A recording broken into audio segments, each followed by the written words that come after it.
Please welcome Teri Hatcher. Teri! Hi, sweetheart. Hey. We're making friends. I know. Look at this. Nice and fall. Have a seat. What a beautiful audience. Oh my gosh. You know, I'm excited to have you. I'm excited to be here. Thank you so much. Even more so because Henry Winkler was here yesterday. And I heard that you got your start working for Henry Winkler. It was one of my very, very first jobs on MacGyver, actually. Yeah. And what I remember the most is, I was so new into the business. And you don't think of MacGyver as a comedy, but the character I was playing was comedic. Yes. Penny Parker is her name. Anyways, and I remember he came in and he was talking to me about women who are pretty and funny. Yes. And that was a really rare kind of combination and that I should really lean into the comedy. And that was sort of the beginning of anybody ever telling me that I was sort of funny. And that's the one thing, like during your career, you would do things that you weren't necessarily pushing a punchline, but it was funny what you would do, and physical comedy. Thank you. Yeah, the physical comedy I love so much, and it really came from my dance background. Like, I always looked at scenes as like choreography, like step, step, pick up the cup, step, step, trip over the thing. Like it was all, it was a dance to me, and I love that. And what a dance it was. It worked very well for you. You made it look effortless when you did it. Thank you. I want to, I know that you love comedy so much. You did it in acting, but you love comedy so much.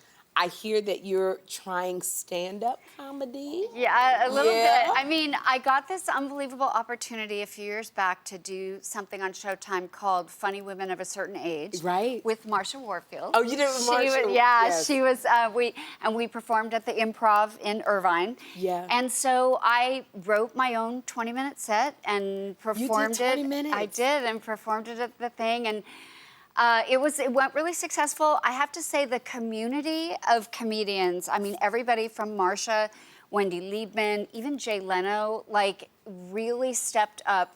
Jay's thing was, tell me your jokes. And I would tell him a joke and he'd go, too many words. Like, it was so, but you all are just, masters of the craft. And I love making people laugh. I love working in front of a live audience, but mostly, I think for women, I'm about to turn 60, but I think... Where? 60 where?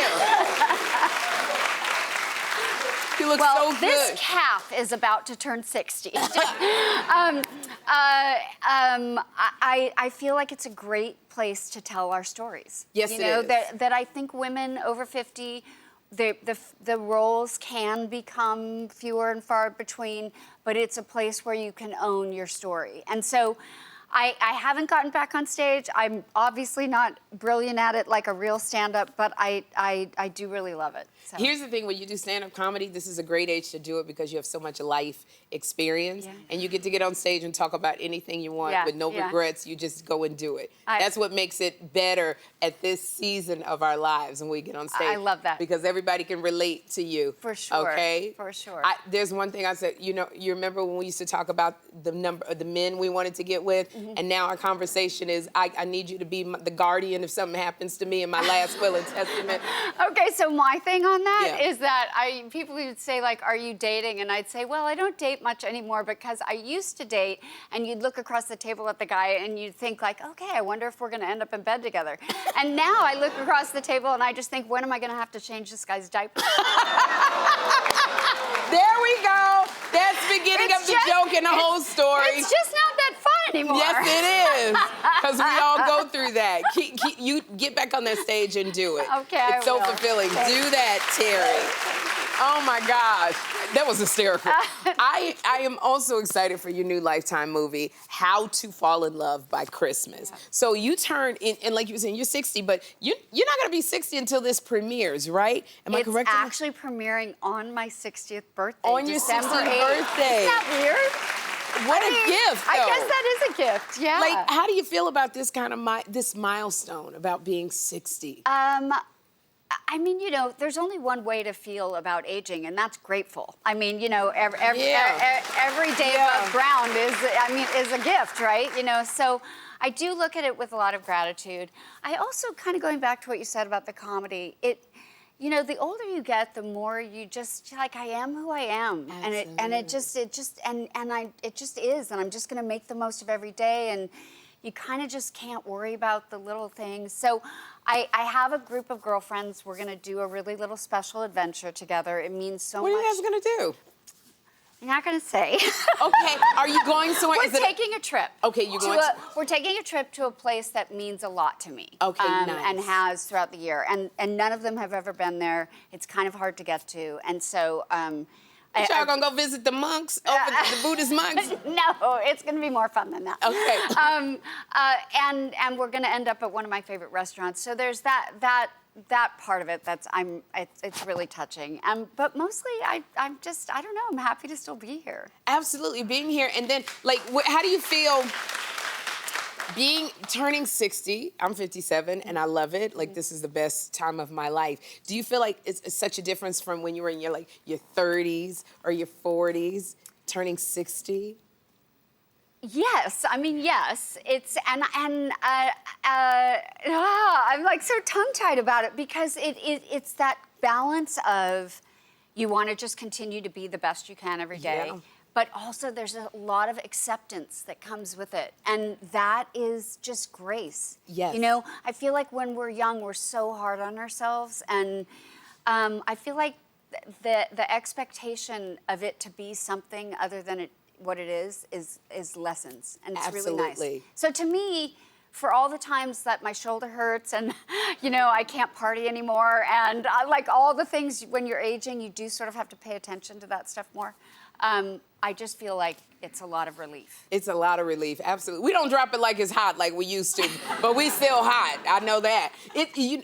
Going along with that, your movie, How to Fall in Love by Christmas, your character goes on so many bad dates. Yes. Is it like that in real life? Do you have a better time in real life dating? I don't date much. I mostly date my cat. Okay. Well, how about... okay. I mean, like, I have a cat who so I've been learning French. I'm doing Duolingo Okay. on my little app.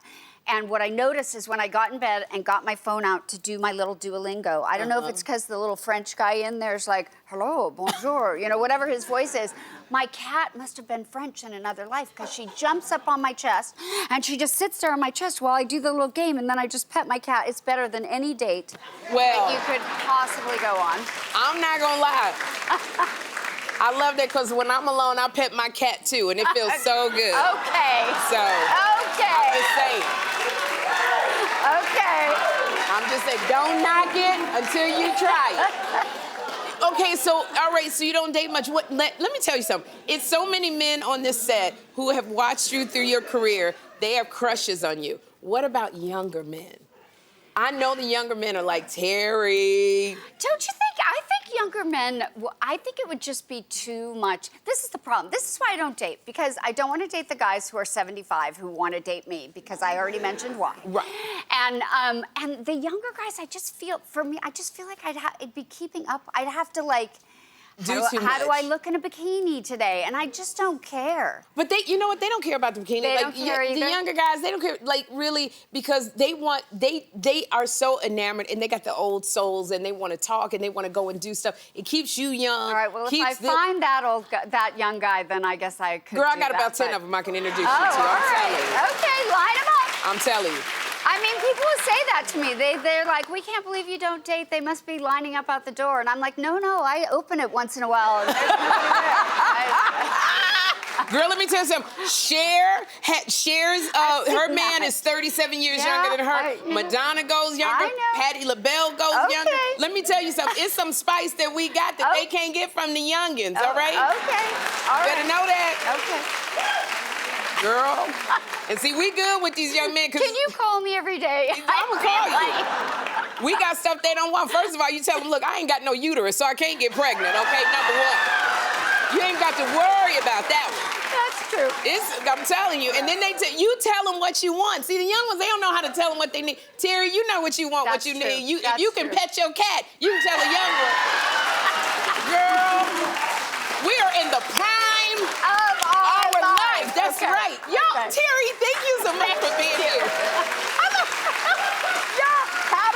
in Love by Christmas premieres on Lifetime December 8th. On my birthday!